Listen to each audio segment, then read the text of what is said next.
Hello everyone, welcome to Brain Blitz Audios. Today we are going to read the story, The YY Girl, which is about the author's experiences with the tribal people in West Bengal. Let's begin, shall we? But why?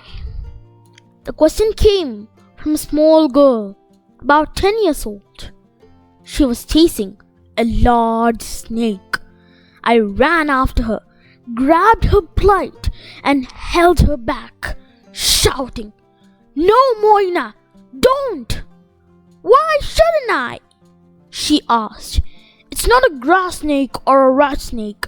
It's a cobra," I replied. "Why shouldn't I catch cobra?" "Why should you?" "We eat snakes, you know," Moyna said. "The head you chop off, the skin you sell, the meat you cook." "Yes, but don't do it this time," I said. I will. "No, child." "But why?" I dragged Moyna back to the Samiti office where I worked. Her mother, Kitty, was there, weaving a basket. The Samiti was a place where people could come to learn, to read and write, or simply sing and dance together. "Come," I said to Moyna. "Come and rest for a little while." "Why?" "Aren't you tired?" I asked. Moyna shook her head vigorously. "Who will bring the goats home and collect firewood and fetch water and lay traps for the birds?" Came the questions, one after another. "Moyna, don't forget to thank the Babu for the rice he sent us," said Kitty. "Why should I?" Moyna said. "Don't I sweep the cowsheds and do 1,000 jobs for him? Does he ever thank me? Why should I?" Saying this, Moyna ran off. Kiwi sighed and shook her head. Never seen a child like this. All she keeps saying is why. No wonder the postmaster calls her YY girl. "I like her," I said. "But she's very obstinate," Kiwi replied, "just won't give in." Moyna was a Shabar. The Shabars were a poor tribal group, and they owned no land. But nobody complained. Only Moyna's questions went on and on. "Why do I have to walk so far to the river to fetch water? Why do we live in a leaf hut? Why can't we eat rice twice a day?"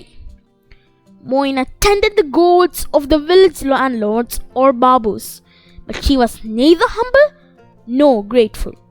She did her work and came home in the evening. "Why should I eat their leftovers?" she would say. "I will cook a delicious meal with green leaves and rice and crabs and chili powder and eat with my family." The Chabars did not usually send their daughters to work, but Moyna's mother had a bad leg and so couldn't walk properly. Her father had gone off to far away Jamshedpur in search of work, and her brother Goro went to the forest every day to collect firewood. So Moyna had to work. That October, I stayed in the village for a month. One morning, Moyna declared that she would move in with me. "No," said Kiwi. "Why not? It's a big hut. How much space does one old woman need?"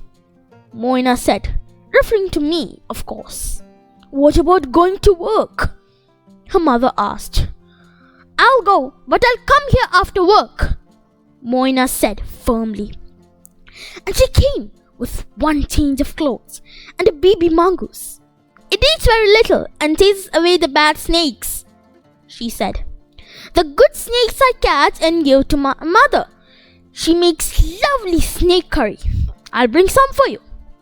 Our Samiti teacher, Maladi, said to me, "She'll exhaust you with her wise." What a time I had with Moyna. Why do I have to graze the Babu's goats? Their boys can do it. Why can't fish speak? Why do stars look so small if many of them are bigger than the sun? One night, she asked me, why do you read books before you go to sleep? Because books have the answers to your whys, I replied. And for once, Moyna was silent. She tidied the room, watered the flowering tree, and fed fish to the mongoose. Then she came up to me and said, I will learn to read and find the answers to my questions. When Moyna grazed the goats, she told the other children all that she had learned from me.